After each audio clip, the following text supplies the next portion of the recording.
محترم سامعین حاضرین، السلام علیکم ورحمۃ اللہ تعالی وبرکاتہ۔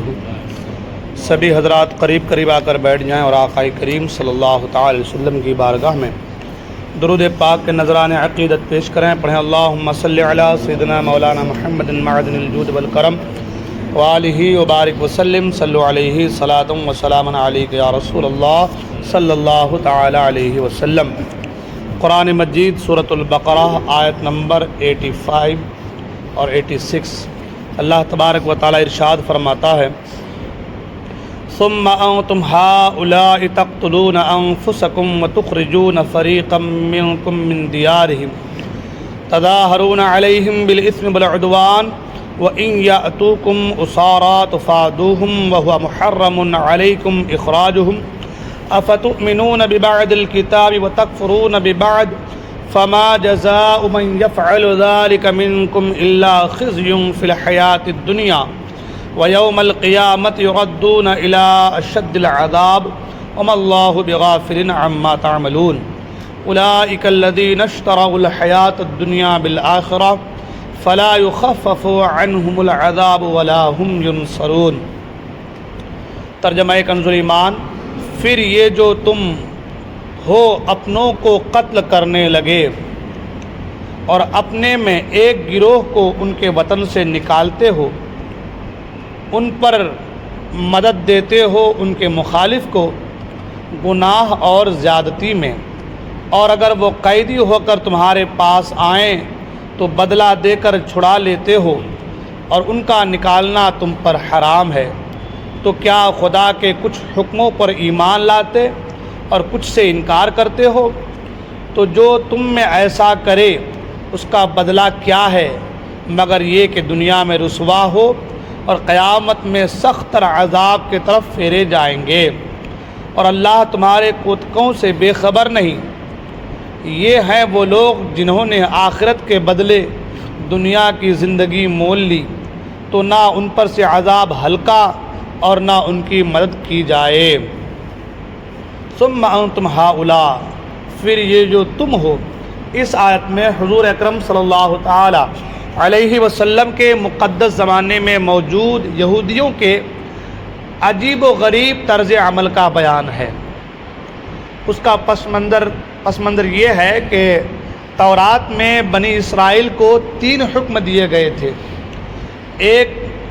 نمبر 1 پر ایک دوسرے کو قتل نہ کرنا، اور نمبر 2 پر کہ ایک دوسرے کو جلا وطن نہ کرنا، یعنی اپنے گاؤں سے نہ نکالنا، اور نمبر 3 پر اگر وہ اپنی قوم کے کسی مرد یا عورت کو اس حال میں پائیں کہ اسے غلام یا لونڈی بنا لیا گیا ہے تو اسے خرید کر آزاد کر دیں۔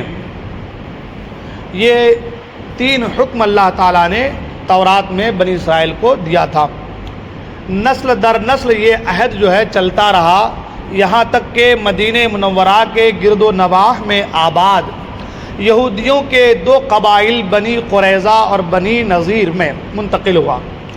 اس وقت مدینہ شریف میں مشرکوں کے 2 قبیلے اوس اور خزرج جو ہے رہتے تھے۔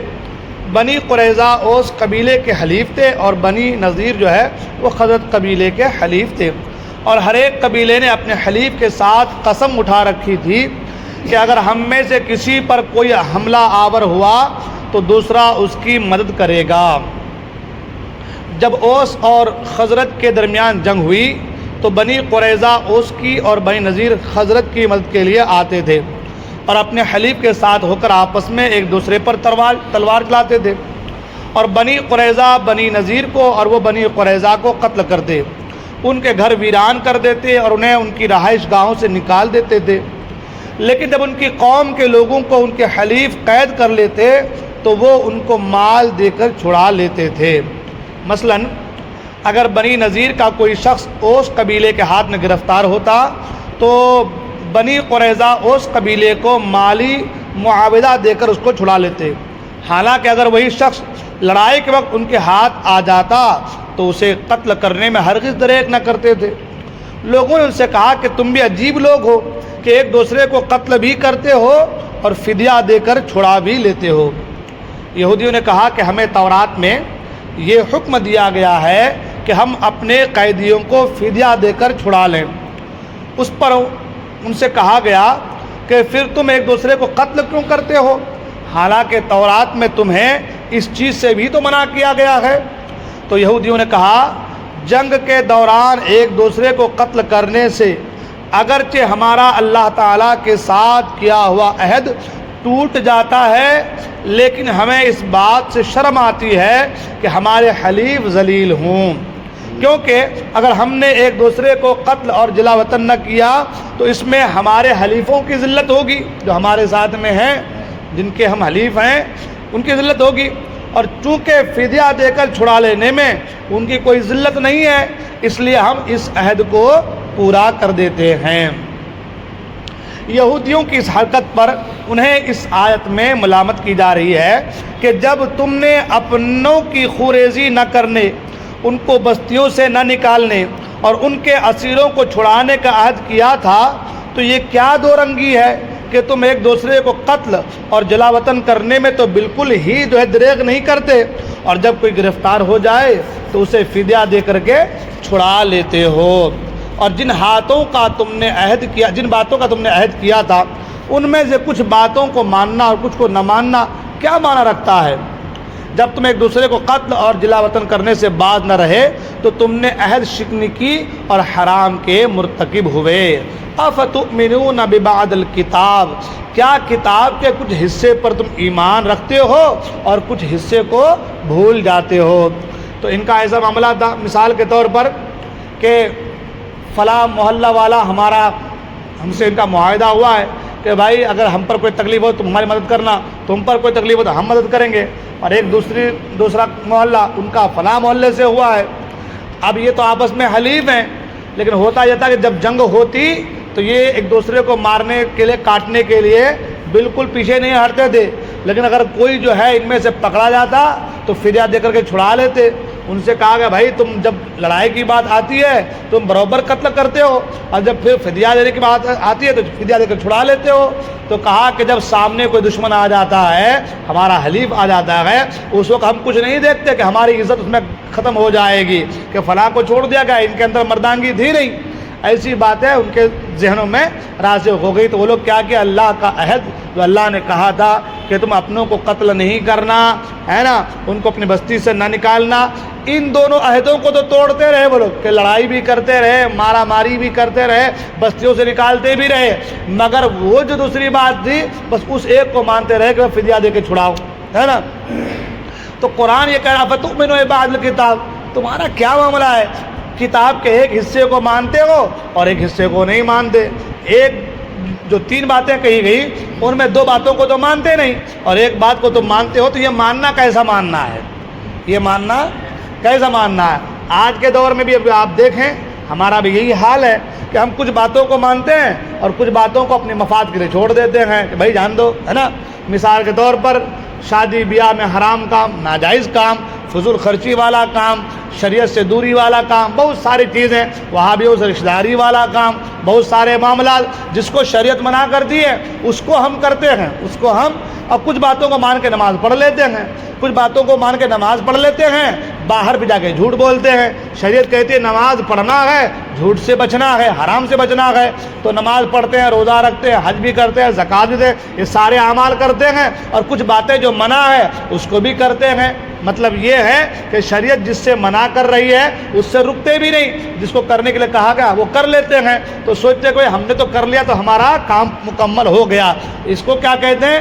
اس کو کہتے ہیں کچھ باتوں کو ماننا اور کچھ باتوں کو چھوڑ دینا۔ قرآن یہی کہہ رہا فتؤمنون ببعض الکتاب، کیا بات ہے تمہارا کہ کتاب کی کچھ باتوں پر ایمان لاتے ہو اور کچھ باتوں کو چھوڑ دیتے ہو، یہ تمہاری عہد شکنی ہے اور یہ حرام کے مرتکب ہوئے، ہے نا۔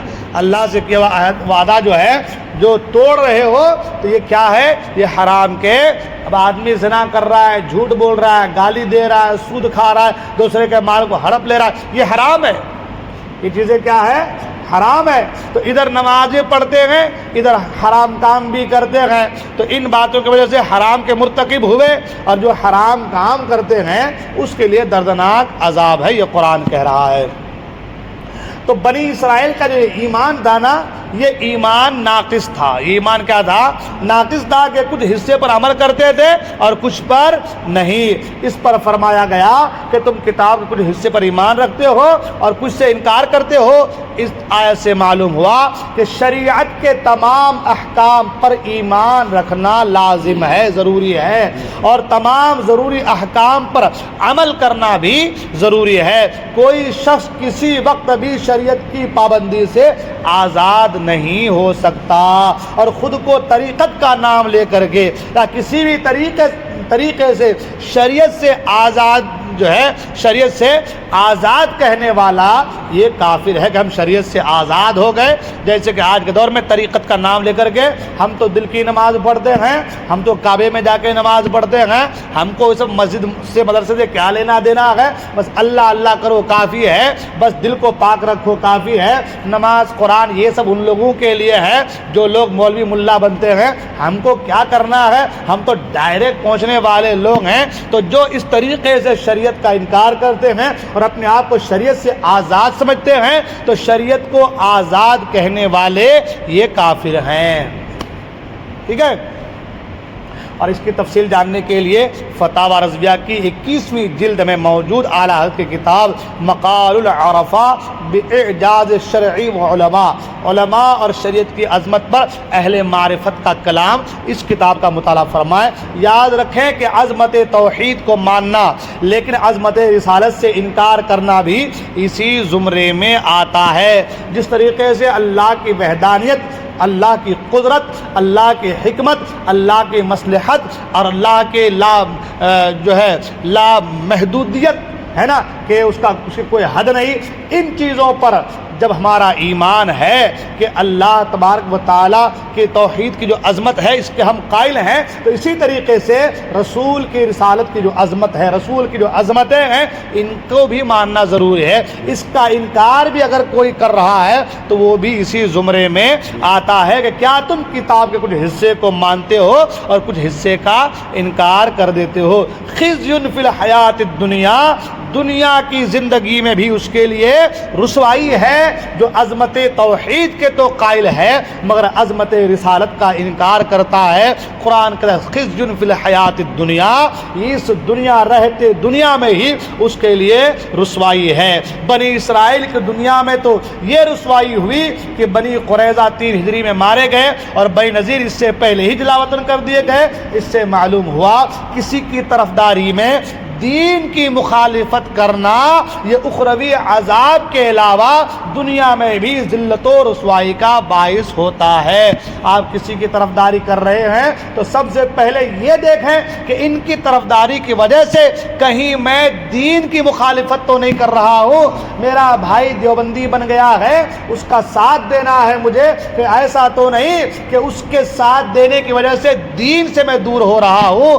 اگر ہماری یہ سوچ رہی اور ہم نے دین کو نہیں دیکھا، دین کیا کہتا ہے، شریعت کیا کہتی ہے اس کو نہیں دیکھا، تو ہمارا حال بھی وہی ہوگا جو حال ان کا ہونے والا ہے۔ اور وہ آخرت میں جو ذلت و رسوائی ہوں گی وہ تو ہوں گی، دنیا میں بھی وہ ذلت و رسوائی کا باعث جو ہے بن جائے گا۔ دنیا کے بڑے بڑے معاملات کو اس آیت کے تحت علماء فرماتے ہیں کہ دیکھا جا سکتا ہے، دنیا کے بڑے، اور آج کے دور میں وہابی تبلیغی اس سے بڑا معاملہ اور کچھ نہیں ہے اور کوئی نہیں ہے کہ ایک بھائی دیوبندی ہے، ایک بھائی اہل حدیث ہے، ایک بھائی جماعتی ہے، ایک بھائی سنی ہے، اور سب مل کے ہیں بیٹی کی شادی ہے تو فلاں بھائی بھی آ گیا، وہ بھی آ گیا، یہ بھی آ گیا۔ ارے بھائی ہم کو ساتھ لے کے چلنا ہے، بھائی کو نہیں چھوڑ سکتے۔ شریعت یہ کہ قرآن خزی فی الحیات الدنیا، ان کے لیے دنیا میں بھی، دنیا کی زندگی میں بھی رسوائی ہے۔ کیوں؟ کہ کسی کی طرفداری میں دین کی مخالفت نہیں ہونی چاہیے۔ دین کی مخالفت اگر ہوئی تو آخرت میں جو عذاب ملنا ہے وہ تو ملے گا ہی، دنیا میں بھی تم ذلیل اور رسوا ہوگے۔